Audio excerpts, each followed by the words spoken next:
This is ABS, Heartbeat of the East.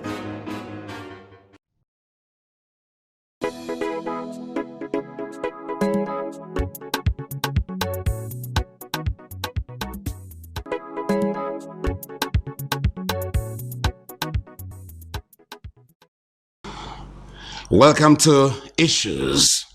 In our studios today, I'm with Made To Yetinyon Noku.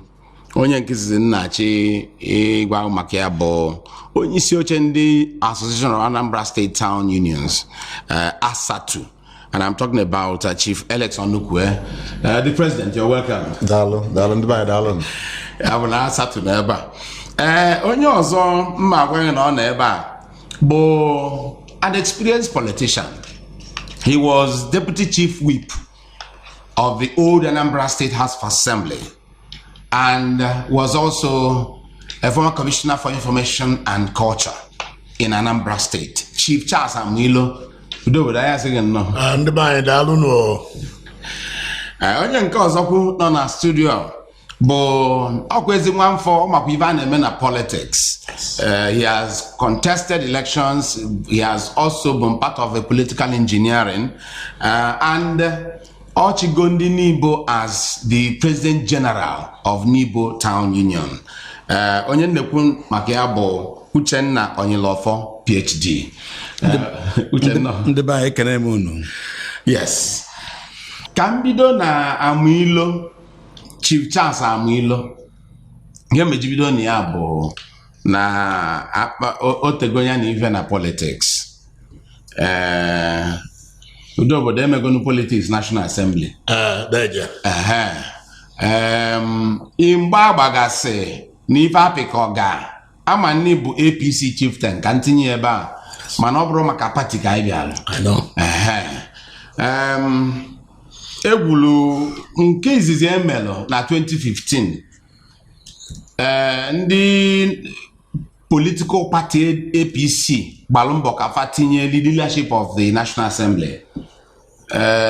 Ndị a na agbala afa nwekwa kapasi eme nkefa eme ko esime ndị fa chọrọ bata bụ Saraki ewe no bog ya na ndị ọzọzi ma ekwere mmadụ batakwu ewe no ka esi eme kịta ọ dịzị ka agbụsị gbaa otule ọmụla akọ ndị APC ka mụla akọ kịta kedu ihe men?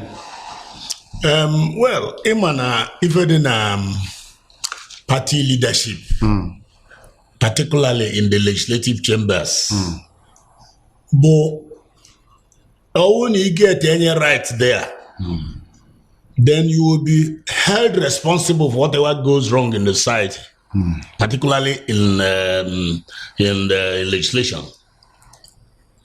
What Nigeria has been suffering since 1999 was the fact that the PDP at the time selected Okadibo to be president of the Senate in caucus. Then they went and picked Obasanjo to run because they selected Okadibo to run. Obasanjo ran election and won election and came in as president and decided he wasn't going to work with Okadibo.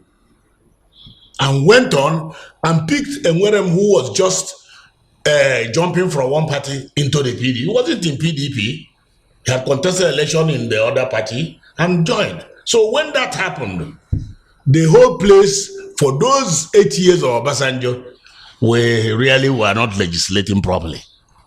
They were busy doing what you call palace coups in the Senate and the House of Rep. The fellow is selected for House of, they chose somebody for a speakership. He selected his own man. The Toronto guy who went ahead. He selected his own man. Two of them, both Enwerem and that man, they all lost out. And then the palace coup continued and continued. So what I'm saying, the same thing happened when the first, which is when Saraki took over. The party has said, this is the man who's going to be our Senate leader, Senate president. This is the Senate, the Speaker of the House of Rep. They torpedoed it through another palace coup and installed their own people. So what throughout those 4 years, all they were trying is to depict a government that is dysfunctional. Budgets that were submitted in October were approved in June. In most times, which is abnormal. So what I'm trying to say is that this time around, they got it right.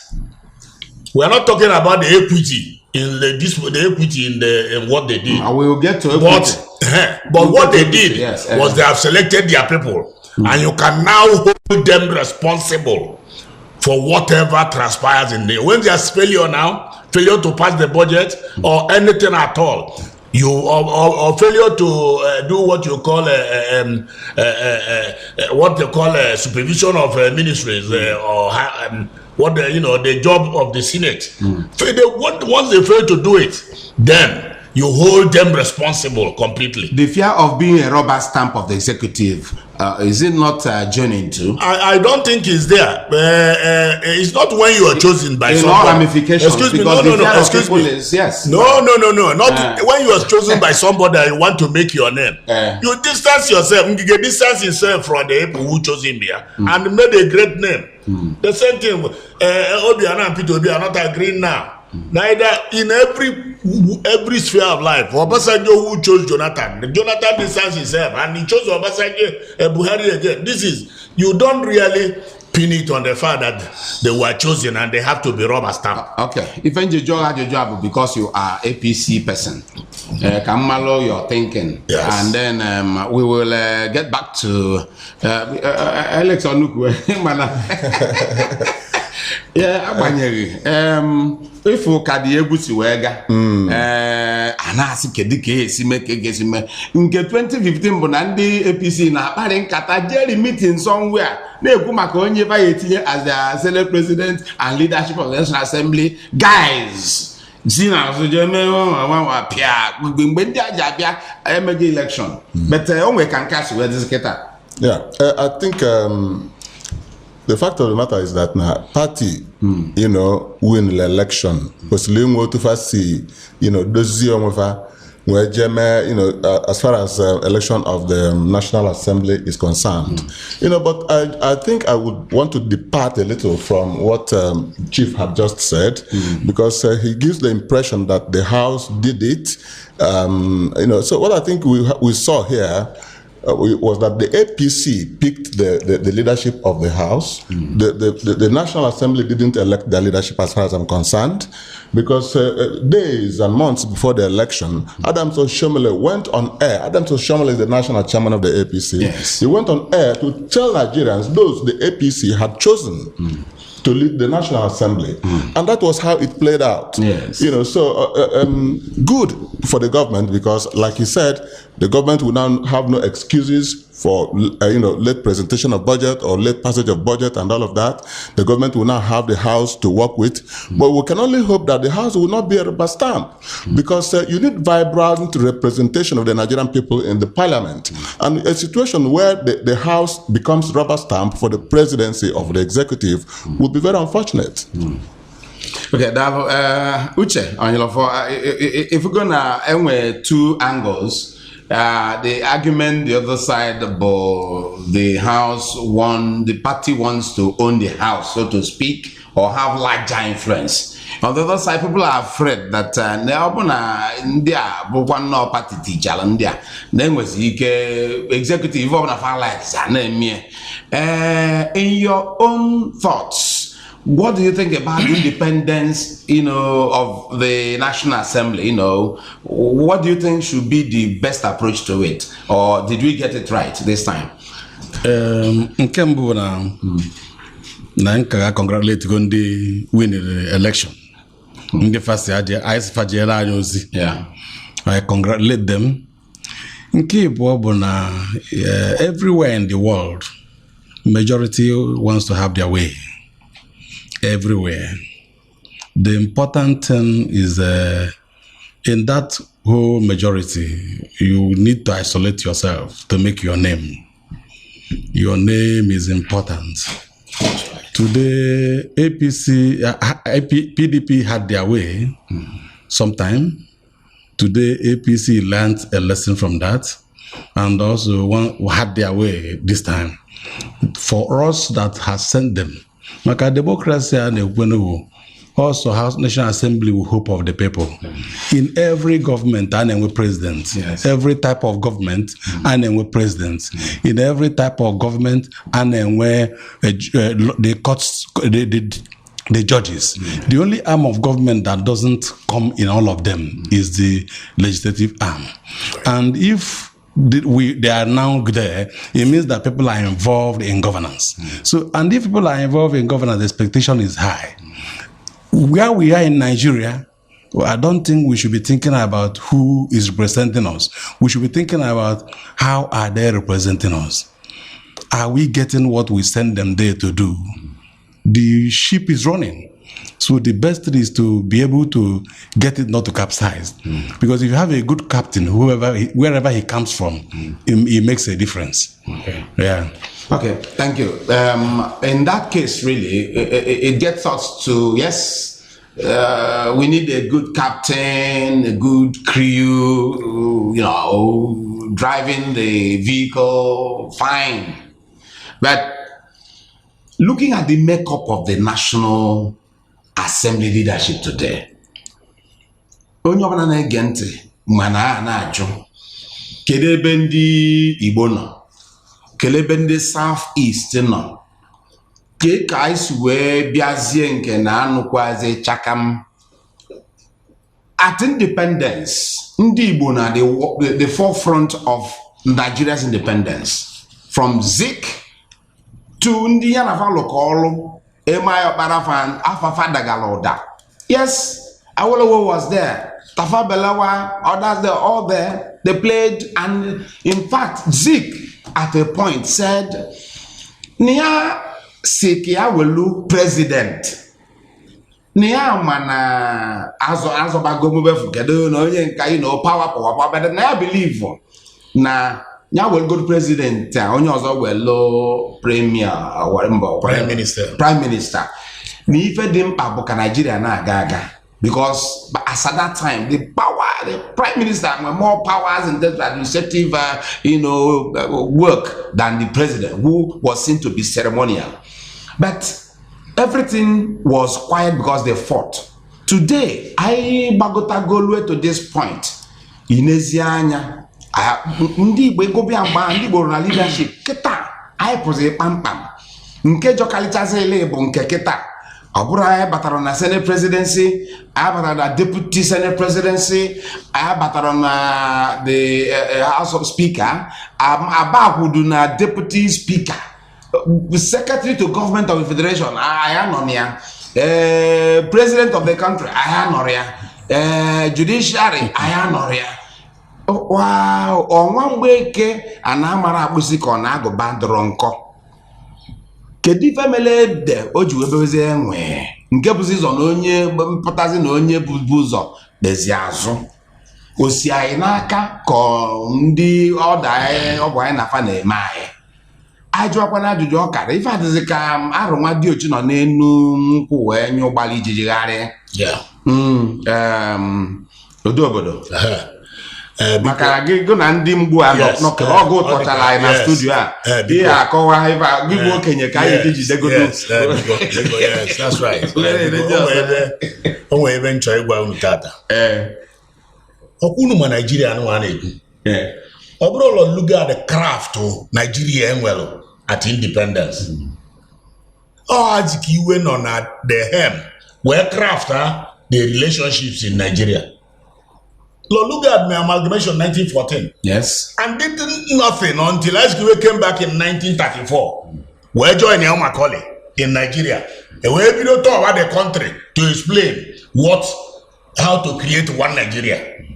So what I'm trying to say is that this craft of one Nigeria, well, conditionality is varapolo ndi befani ne their tribal enclaves. Never gonna make were relevant in this country. Ndi Yoruba na-eme ife niile awolowo abaluo tata luo echi. Ndi ugwu na-eme ife niile amadu belogbo abaluo tata luo echi. Ndi Igbo luzie ju na ba eme ife Azikiwe. Azikiwe did a seminal paper in 1964 and akpo tribalism a pragmatic instrument of national unity. All the guitar in the library. Okadibore wida ndị Igbo. Kuiba igana eme Nigeria gbajuo dole etu alancha dicha. Wida bolo ebe ka ndị Igbo. Ebe ka ndị Igbo na-eje. Where are we going? Ebe ka ndị Igbo na-eje. Yes. A prescribed child because any group of people that don't engage their thinkers can make progress in any nation. And I must be honest with you. In Obara sometime, when I handed over to Obara in 1960, we had the two classes of people who were leading Igbo land. The political thinkers and the economic thinkers. So Kibo was heading the economic think tank. Kalu Ezera was heading the political think tank. And we were making progress. At independence, we occupied virtually every major position in Lagos. President, ceremonial president, president of the Senate, Speaker of the National Assembly, foreign minister, minister of transport, everything at that time we occupied. Njoku was minister of transport. So what I'm trying to tell you, and here place Olu Second Republic. Ka ana eme battle to share Igbo land. That's when Achia Simba here will NPP. Well, so here, what did he do? Can make an election or Bapu J. Kuru Shagari? Yani Apaka is still in Nigeria, and we virtually Shagari was president. Ekuweme vice president, speaker, president of the Senate was Joseph Wires, Eastern region. Yes. Then Speaker of National Assembly, okay. Wires was central, isn't it? That is not central. Wires onye cross river. Oh yeah. Okay, go ahead. Cross river. So what I'm trying to say, Eastern region go everything under Shagari. Oluzie ka emeche nke abia. Ndị army wee batazi achụcha Shagari. And the bagwa conditions you go Joseph Tony Nyam's statement. Also no, because they perceive that now Ekuweme we can succeed Shagari. That's it. So what I'm trying to say, Ekuweme kuwa Oluzie ka emeche nya ku wee puta. Ekuweme puta ka ozo ha wee block ya. What will the Igbos do? They will go back to the drawing board. Have we done that? Makana Ekuweme jekwa makana even njolobo anyị na-eme onwe anyị ka na-eme anyị eme. Ekuweme melu politics, Ekuweme so wee form PDP. In fact, I bụ pillar. Mgbe fa mana deko no se na osira akwata. Bana ke megido ele campaign mecha we je onwe ka mmiri siba no bi ugbo. No, I jelo Congress na just. Yes. I jelo Congress na just. Hello, the military. Ndị army, military wing of any ruling party in Nigeria. The military wing of PDP at the time, they headed by Danjuma. Danjuma and Babangida were at PI in just where we were. Siroma, who was supporting Ekuweme, Adamu Siroma came to us and said where we were camped and said, Nandia, they are sharing money now to all the delegations. I bara and Riyom, every the delegations, whatever they share, go. So what I'm trying to say, go can Denti. My bros on the Asia and national politics and Asia and Nigeria. Even though now Ndugu at the time, a good many of them they are key political players, Chole Ekuweme. But I am saying, having gotten to this point, yes, it is almost irrelevant. I won. It's just because we played bad politics. Bad politics are in a play. Bad politics in a level one. And so no na basic. Ben Namdi as going boss near Chico for dealer. Buhari West in your man vice presidential. I will give you vice presidential candidate. Where's here? I gave Okadibo, who is the most cerebral thinker since Askiwe. He failed in the polling booth in front of his house. I gave Umezoke 4 years after. He failed in the polling booth in front of his house at Amici. The other one at Obunike, the other one, they failed. So he said, so that was what caused the hedge. Anyway, excuse me, let's not argue. Listen, the man for no he extended He got 12.8 million votes in 2003. If we had gotten 3 million in Igbo land that supported it, we would have been president. Anyway, don't worry, we'll get back to that. Yes.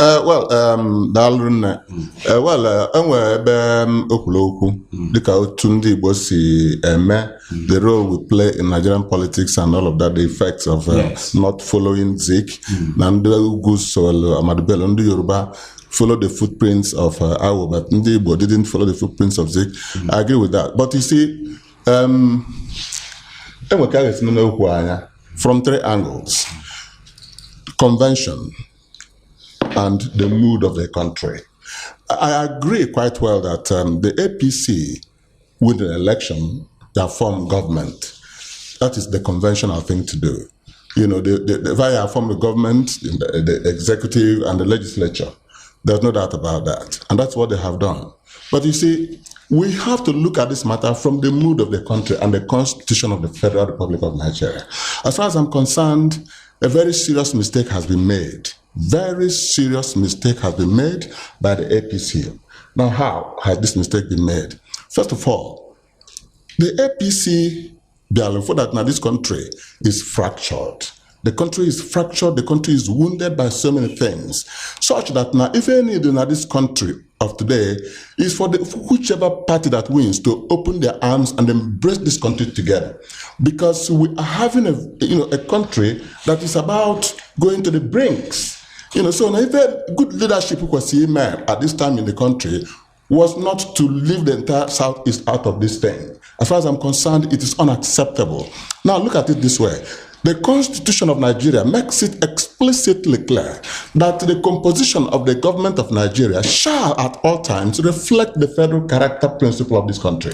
And why has the framers of the Constitution thought it wise to do so? For the unity of the country and for loyalty to government. And I would like to read section 14.3 of the 1999 Constitution as amended, because a very serious issue has arisen. The Constitution of Nigeria, section 14, subsection 3, says, and I read, the composition of the government of the Federation or any of its agencies and the conduct of its affairs shall be carried out in such a manner to reflect the federal character of Nigeria and the need to promote national unity and also to command national loyalty, thereby ensuring that there shall be no predominance of persons from a few states or from a few ethnic or other sectional groups in that government or in any of its agencies. So what am I saying? What I'm saying is that this constitution, the frame of this constitution, now party win the election, Ghana form government, go to over. But they are talking about 2 issues here, the cardinal, the critical. The need to promote national unity, and the need for government to command national loyalty. As far as I'm concerned, what has happened now is that the government is illegitimate to some extent. Illegitimate because somebody can say, I cannot be loyal to this government because the Constitution of Nigeria has been breached. This government that has left out a whole region, a whole geopolitical region from the equation, as far as I'm concerned, hasn't done well. The APC win the election, but no one the APC win the Igbo. APC. The unity of this country should have mattered more to the APC than to just, punish the Igbos for not voting for the APC. The fact, the need for the government to command national unity should have mattered more to the leadership of the APC than to take a pound of flesh on the Southeast people. So what I'm saying is that APC win the election. It is their freedom to do whatever they want, but not to the extent of taking away the one integral part of this country. What they have done to the Southeast is not good. So what I hope we can do is not like somebody will say, okay, go back to the National Assembly and redo it, go back to the president. The president has won an election with the vice president and all of that. So something has to be done, and fast too, to redress this. Otherwise, I look at it from my own personal point of view as injustice. Okay, thank you very much. Uche, ịna-anya na politics in the West, ofu onye pụtara buluzi odogwu bulu oke ọjị ndị ọzọ na-esozie afọ ya bụ Tinubu Ahmed. Nkata niile bọtịn ife a na-apịkọ doka ya si n'ọnya jide mma. Ewepụgodu nke n'akụkụ, a a na-enwebe leadership in groups, whether politics or tribal or whatever. Ọ dịzị ka asị na ya enwe ezi onye anyị na-enejela anya mgbe na ọ na-abụ ndị agụrụ akwụkwọ weta newspaper fakpọdogo isi na isi na na-azị ike kwuo onye ọbụla eburu pepa net nke kịta onye zizi ka ndị Igbo na-asị na okwugo na ọ sị anyị jebe ebe a ka anyị jebe ewepụ na Ojukwu anwụgo na Ojukwu at least na Ojukwu try very well. Ojukwu anwụ ngwazizi na ọgịdị ka ife ilo Ijua Makana, if you come to look at it, I live in Lagos for some time, and I still live there. Once in a while, I go and come back. The Yoruba man, the Yoruba, Imandi Bonaka has not had a Republican in nature. Man, only my problem, you know, where you can't get a solution is where you don't know the problem. That's right. If you know your problem, you begin to make adjustments to benefit from what is on the table. Tinubu, I give you an example. If you take some people to an occasion, you took them, and in ordinary roche, you don't know tia sorry, name me meche obaragi nyewunye but nye kunra rafu no one digna obuna na be na woti na we gas if na before ruzozie ndo oza dey satisfied, nobody will contest that position. Tinubu na bokwa Tinubu yo. That's right. Okay. Mana eso mekwu na Tinubu bli ego sijiri eke egbo ndị Yoruba mana ha no sije onye kwere maka Tinubu no wote na enye onye obuna no ji arụ ọrụ no na no re meso na nwanne igotago Tinubu makata onye kwere nwanne maka mmadụ ka ọ mana ihe na-ekwu ndị Igbo must be sensitive to the demands of the time. Okay. They must be sensitive. We cannot help us. Okay. We must advance from self to people. We must kill selfishness if we must move forward. Okay. In the sentence. I think something good has happened just a few days ago when the traditional rulers of the Eastern region came together. I think that was a very nice move. And then I also agree that we need, to have some kind of the leadership that will match the kind of leadership that Bola Tinubu is giving to the Southwest. So, and then I'm sure not very possible in the Southeast. Come on now, we must, avoid, we must try to take money shouldn't be the way all the time. Adoma. Ayi anano, makana obosa agruga egwu. If anyị na-ewepụta n'ife a bụ na obi na-ewute onye ọbụla bụ nwa afọ Igbo n'etu Nigeria si dị na ekere anyị nke anyị mana na anyị nwere ife anyị alụ o nwere ife ọnụkwu ekwu kịta mkpụrụ ụbọchị one gara aga ndị traditional rulers south east particularly ndị be anyị goziri abụja ndị si south bịakwa gọvanọ nọ ebe a mana Obi Ọnịcha ji owu ndị igwe niile na Anambra nọ akpapalo na group select be ndị mmadụ maka ebido ebe nkata ekenekwa m ụnụ ụbọchị abụrụgo egwu daalụ Eleson Ukwu chairman national president Asatọ daalụ maka ịbịa Chief Charles Amilo udo obodo daalụ maka ịbịa ndị be anyị biko ekene m ụnụ we are down but we are not out. Daalụ Uche Onyilofọ ndị be anyị ekene m ụnụ ndị ihe onye ezilu ozi ya ma nọ ndị mmadụ ka ọ na-ejele ozi biko daanụ kama anyị ericha kpụrụ n'ọnụ si nyebe ndị mmadụ eke ruo nọ ha wee na-eje ekenekwa m afọ mbụ Don Onyenchi daalụ maka ịbụ part of this program today.